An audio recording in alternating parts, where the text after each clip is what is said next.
27 जुलाई का current affair है और मोटिवेशन थॉट में है। निगाहों में मंजिल साफ थी, बार बार गिरे मगर गिरकर संभलते रहे। हवाओं ने कोशिशें तो बहुत की मगर हम वो चिराग थे जो आंधियों से भी जलते रहे। क्वेश्चन नंबर 1, हाल ही में चर्चा में रहा एप्सिलॉन एनडी ऐप का संबंध किससे है? एक्सोप्लैनेट से है। इसकी खोज किसने किया है? यूएसए की स्पेस एजेंसी नासा ने किया है। और कौन से टेलीस्कोप थी? तो जेम्स वेब टेलीस्कोप। इसकी दूरी पृथ्वी से 12 प्रकाश वर्ष दूर है। और एक प्रकाश वर्ष बराबर एक पार्सेक बराबर 3.26 लाइट ईयर। ठीक है, प्रकाश वर्ष किसकी इकाई है? दूरी की सबसे बड़ी इकाई कौन सी है? पार्सेक। और दाब का पास्कल। क्षुद्र ग्रह 2005 X296 का संबंध किस भारतीय के नाम पर रखा गया है? जयंत मूर्ति। बृहस्पति के किस चंद्रमा पर ओजोन की खोज की गई है? टेलीस्कोप ग्रह। मैगलिन मिशन नासा द्वारा लॉन्च किया गया था। शुक्र ग्रह के लिए। ठीक है, उससे सबसे गर्म ग्रह इवनिंग तारा और शाम का ताप का ग्रह भी कहा जाता है। और सबसे चमकीला ग्रह भी वही है, शुक्र। और विशाल ज्वालामुखी नोटिक्स का संबंध कौन से ग्रह से? मंगल ग्रह। क्वेश्चन नंबर 2, हाल ही में विश्व अंतरिक्ष पुरस्कार के लिए किसे चुना गया? चंद्रयान 3 मिशन को चुना गया है। उसका विश्व अंतरिक्ष पुरस्कार कहाँ दिया जाता है? हाँ, इसका आयोजन किया जाएगा अक्टूबर 2024 में मिलान, इटली में आयोजन किया जाएगा। ठीक है, और उसके बाद अंतर्राष्ट्रीय अंतरिक्ष सम्मेलन में दिया जाएगा। और चंद्रयान थर्ड कहाँ लॉन्च किया गया था? मतलब कब लॉन्च किया गया? 14 जुलाई 2023। कौन से रॉकेट थी? LVM 3 M4। ठीक है, उसके बाद लैंडिंग 23 अगस्त 2023। आज कहाँ लैंडिंग किया गया था? साउथ पोल पर। हाँ, जहाँ लैंडिंग किया गया उसे शिव शक्ति पॉइंट कहते हैं। उसके बाद उस दिन 23 तारीख को कौन सा दिवस मनाया गया? राष्ट्रीय अंतरिक्ष दिवस। 14 जुलाई को बास्टिल डे फ्रांस में मनाया जाता है। ठीक है, उससे हमारे प्रधानमंत्री फ्रांस गए थे। उसके बाद राजभाषा गौरव सम्मान कौन सी सरकार देती है? विशाखापट्टनम के TFC द्वारा दिया जाता है। इसके होस्ट इस बार किसने किया है? NTPC national thermal power corporation. ठीक है, राजभाषा का जिक्र संविधान के कौन से भाग में है? भाग 17 में राजभाषा का जिक्र है। और भाग 18 में आपात उत्पन्न। ओलंपिक ऑर्डर सम्मान किसे दिया गया? अभिनव बिंद्रा। गांधी मंडेला पुरस्कार रिगोबर्टा मेंचू को दिया गया। V Shantaram lifetime achievement पुरस्कार किसे दिया गया? सुबैया नन्नामुथु को। अंतर्राष्ट्रीय बुकर पुरस्कार इस बार किसे दिया गया? तो जेनी एर्पेनबेक को दिया गया। कहाँ की रहने वाली? केरोस, जर्मनी की रहने वाली, केरोस के लिए मिला। क्वेश्चन नंबर 3, वर्ष 2024 के क्वाड देशों का वार्षिक नेतृत्व शिखर सम्मेलन किसकी मेजबानी में आयोजित होगा? भारत। ठीक है, क्वाड सम्मेलन कितने देशों में होता है? 4 देश। ठीक है, कौन कौन से है? इंडिया, ऑस्ट्रेलिया, यूएसए और जापान। ठीक है, किस लिए आयोजित किया जाएगा? चीन को काउंटर करने के लिए। और 4 देशों के अभ्यास को क्या कहा जाता है? मालाबार। इसकी कल्पना किसने की है? सबसे पहले 2007 में जापान के पूर्व प्रधानमंत्री शिंजो आबे ने किया है। ठीक है, 2023 में इसका सम्मेलन कहाँ किया जाए? जापान के हिरोशिमा में। और 2024 में मेजबान देश भारत। ठीक है, उसके बाद G20 2024 का होस्ट ब्राजील और 23 वाला भारत था। ठीक है, G7 2024 का आयोजन इस बार इटली है। और SCO 2024 वाला कजाकिस्तान। उसके बाद ब्रिक्स 2024 रूस। और ब्रिक्स में हाल ही 5 देशों को शामिल किया गया। कौन कौन से है? ईरान, UAE, सऊदी अरब, इथियोपिया और तुनिसिया। और नाटो को 2024 के होस्ट यूएसए। ठीक है, नाटो के हेड है मार्क रूटो। और 32वां देश है स्वीडन। और 31 नंबर के देश है फिनलैंड। क्वेश्चन नंबर 4, हाल ही में सुप्रीम कोर्ट ने किस पर कर लगाने का राज्य को विधायी अधिकार दिया है? खनिजों और खनिज से युक्त भूमि। मतलब सुप्रीम कोर्ट में 9 न्यायाधीशों की बैठक हुई थी। अगर 5 से अधिक न्यायाधीशों की बैठक होगी तो उसे क्या कहेंगे? संवैधानिक बेंच कहा जाता है। ठीक है, तो 9 न्यायाधीशों की बैठक हुई थी और उसमें अध्यक्षता किसने किया है? हमारा चीफ जस्टिस DI चंद्रचूड़। और उसमें फैसला आया था कि 8 गो पक्ष में था कि खनिजों एवं खनिज जो भूमि है उस पर कानून बनाने का अधिकार राज्य को होगा। ये 8 जन थे सहमत यार, एक जन सहमत नहीं थे। तो उसका नाम क्या था? DP नगरत्ना थे। ठीक है, कौन से आर्टिकल में है? कानून बनाने खनिजों और खनिज भूमि पर कानून बनाने का अधिकार राज्य को कौन से आर्टिकल में है? आर्टिकल 246 के सूची 2 के एंट्री 49 में दिया गया। ठीक है, इसका जिक्र इसमें क्या होंगे? तो लेडी होंगे, उसके बाद सरचार्ज है, टैक्स, रॉयल्टी है। ठीक है, इसका अधिकार किसको होगा? स्टेट को यानी राज्य को। शिक्षा वर्तमान में किस सूची का विषय है? शिक्षा पहले राज्य सूची का विषय था, वर्तमान में भी संवर्धित सूची का विषय है। ठीक है, 42वां संविधान संशोधन 1976 के द्वारा 5 विषय को राज्य सूची से संशोधित करके संवर्धित सूची में डाला गया। जो कौन कौन से? शिक्षा, वन, वन्यजीव, न्याय और मार्क्सवाद। वन और वन्यजीव वर्तमान में किस सूची की विषय है? संवर्धित सूची। अनुच्छेद 249 क्या उसमें? राज्यसभा को विशेष शक्ति है। उसके बाद अनुसूची 7, अनुसूची 7 में 3 सूची है, संवर्धित सूची, राज्य सूची और संवर्धित सूची, संघ सूची, राज्य सूची, संवर्धित सूची। क्वेश्चन नंबर 5, हाल ही में कारगिल विजय दिवस की 25वीं वर्षगांठ रजत जयंती कब मनाई गई है? 26 जुलाई। यार कौन सी वर्षगांठ है? 25वीं ना। ठीक है, अभी वर्तमान में कारगिल कहाँ है? अभी लद्दाख में। ठीक है, सबसे पहले मनाया गया था 26 जुलाई 1999 को। कौन सा ऑपरेशन चला गया? ऑपरेशन विजय। ठीक है, उसमें पाकिस्तान को मतलब मारा था। ठीक है, भारत ने। उसके बाद एयरफोर्स ने कौन सा ऑपरेशन चलाया था? उसमें ऑपरेशन सफेद सागर। उसके बाद सिंकुल लाख सुरंग पहला विस्फोट किया किसने? प्रधानमंत्री ने।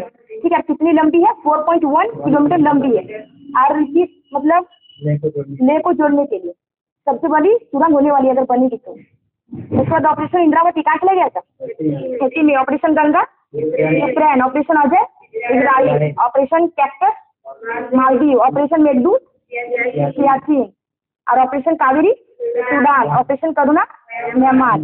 क्वेश्चन नंबर 6, हाल ही में भुगतान ऐप बॉबी पे और MDC नेक्स्ट का अनावरण किसने किया है? Bank of Baroda. ठीक है, उसके बाद भी 3 का मतलब लॉन्च किया, VRM यानी वर्चुअल रिलेशनशिप मैनेजर। उसके बाद बॉबी पे और MDC नेक्स्ट, ये दोनों क्या है? बॉबी पे और MDC नेक्स्ट दोनों भुगतान ऐप है, यानी पेमेंट कर सकते हैं इससे। और उसके बाद हाँ, VRM है वर्चुअल रिलेशनशिप मैनेजर, इसमें बैंक उत्पाद की जानकारी दी जाएगी। उसके बाद लक्षद्वीप में ब्रांच खोलने वाले प्राइवेट बैंक कौन सा था? HDFC। उसके बाद इसको 2.0 किसने लॉन्च किया?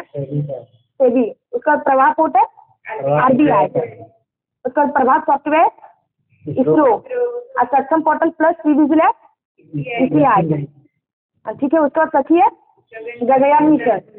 उसके बाद संकलन ऐप राष्ट्रीय जांच एजेंसी लॉन्च किया, उसका स्वाति पोर्टल इसके महिलाओं को मतलब सक्षम बनाने के लिए।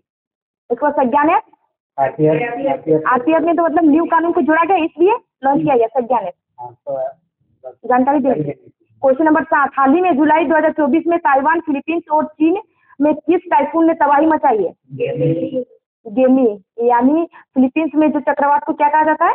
टाइफून। ठीक है, तो इसका नाम क्या रखा गया है? गेमी। और कौन से क्षेत्र है? क्षेत्र है ताइवान, फिलीपींस और चीन। ताइवान कौन से द्वीप पर स्थित है? फॉर्मोसा द्वीप। और फिलीपींस लुजाना द्वीप पर स्थित है ना। ठीक है, लुजाना द्वीप मनीला में स्थित है और मनीला चावल के लिए चावल अनुसंधान केंद्र हाँ मनीला में है। और उसके बाद रेमन मैग्नेसियस अवार्ड कहाँ दिया जाता है? मनीला में।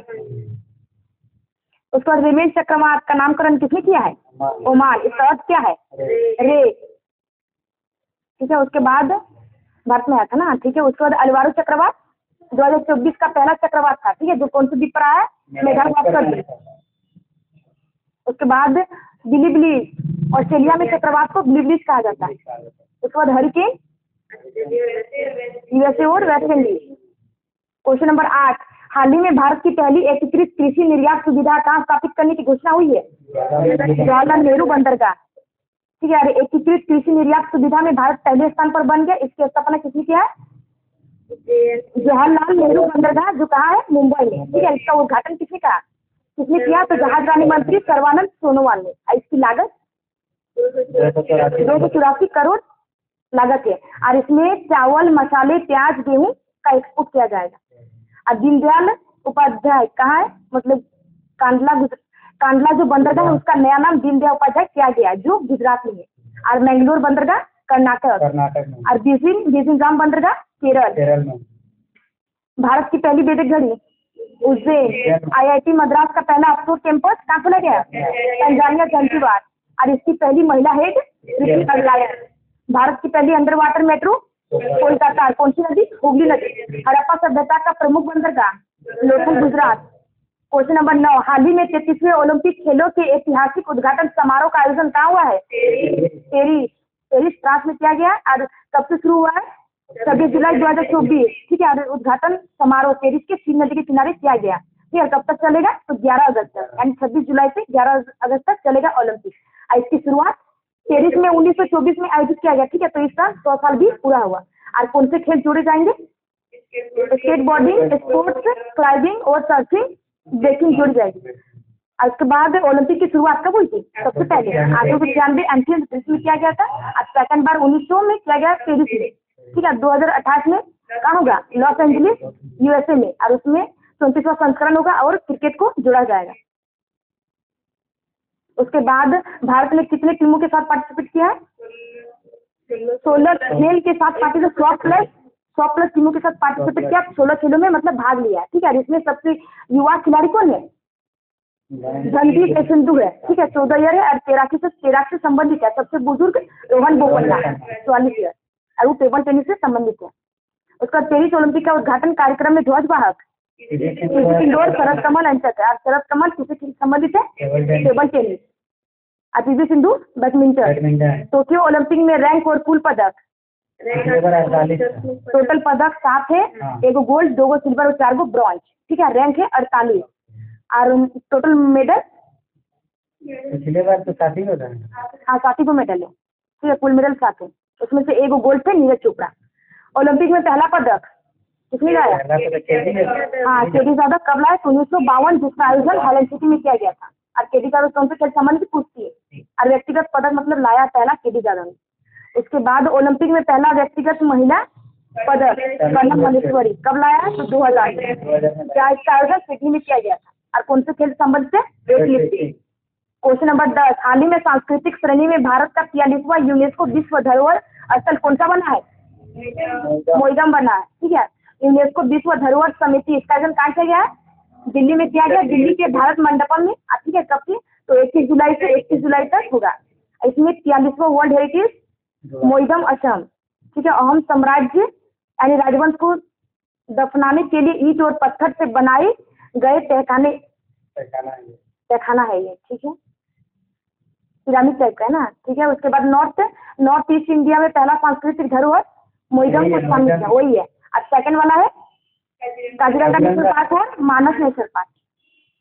मतलब नॉर्थ ईस्ट में 2 है। ठीक है। और 2 पहला है काजीरंगा नेशनल पार्क और सेकंड है मानस नेशनल पार्क। और 39वां यूनेस्को धरोहर रामप्पा मंदिर तेलंगाना है। 48 नंबर का धोलावीरा गुजरात। और 41 नंबर का शांति निकेतन पश्चिम बंगाल। और 42 नंबर का होलिस्टोन मंदिर कर्नाटक। ठीक है। उसके बाद है वर्ल्ड हेरिटेज अमूर्त धरोहर 15वां है। 15 नंबर अमूर्त हाँ, वो अमूर्त धरोहर में 15 है। और नवीनतम कौन सा है? 15 नंबर का गरबा है। 14 नंबर का दुर्गा पूजा। अब साहित्यिक शहर कौन सा है? कोझिकोड, केरल है। और शिल्प का शहर श्रीनगर। और संगीत में ग्वालियर। उसके बाद मैदान श्री में जनगणना है, जिसके बारे में दिया नहीं है। उसके बाद रिवीजन है। 26 जुलाई का current affair revision. Question number 1, हाल ही में एपोसिस सूर्यग्रह का अध्ययन करने के लिए मिशन रैमसेस की घोषणा किसने की है? यूरोपीय अंतरिक्ष एजेंसी। क्वेश्चन नंबर 2, हाल ही में वर्ष 2030 शीतकालीन ओलंपिक खेलों की मेजबानी किसे मिली है? फ्रांस। क्वेश्चन नंबर 3, हाल ही में संयुक्त राष्ट्र राहत और कार्य एजेंसी UNRWA को आतंकी संगठन घोषित करने वाले विधेयक को किसने मंजूरी दी है? इजराइल। क्वेश्चन नंबर 4, हाल ही में एस्टोनिया के प्रधानमंत्री पद पर किसे नियुक्त किया गया? Christian Michael. क्वेश्चन नंबर 5, हाल ही में चर्चा में रहे बहुराष्ट्रीय सैन्य अभ्यास खान क्वेस्ट का संबंध किससे है? मंगोलिया। क्वेश्चन नंबर 6, हाल ही में फ्रांस की रोटेक्स चैलेंज इंटरनेशनल ट्रॉफी जीतने वाली पहली महिला रेसर अतिका मीर का संबंध किससे है? जम्मू कश्मीर। क्वेश्चन नंबर 7, हाल ही में भारत का 5वां सामुदायिक रेडियो स्टेशन अपना रेडियो 19.0 FM का उद्घाटन कहाँ हुआ है? आइजोल। क्वेश्चन नंबर 8, हाल ही में पेरिस के ग्रेविन संग्रहालय द्वारा कस्टमाइज सोने के सिक्कों से सम्मानित होने वाले पहले भारतीय अभिनेता कौन है? शाहरुख खान। क्वेश्चन नंबर 9, हाल ही में संघ सूची के विरोध किसने विदेश सचिव पद की नियुक्ति की है? केरल। क्वेश्चन नंबर 10, हाल ही में राष्ट्रपति भवन के प्रतिष्ठित दरबार हॉल का नाम बदलकर क्या रखा गया है? गणतंत्र मंडप। क्वेश्चन है, हाल ही में न्यू स्पेस इंडिया लिमिटेड ने जिसे 20 को किस रॉकेट से लॉन्च करने की घोषणा की है? फाल्कन 9। क्वेश्चन है, हाल ही में देश में पहली बार मल्टी स्पोर्ट्स बीच गेम्स का आयोजन कहाँ हुआ है? दीव। इवेंट के बारे में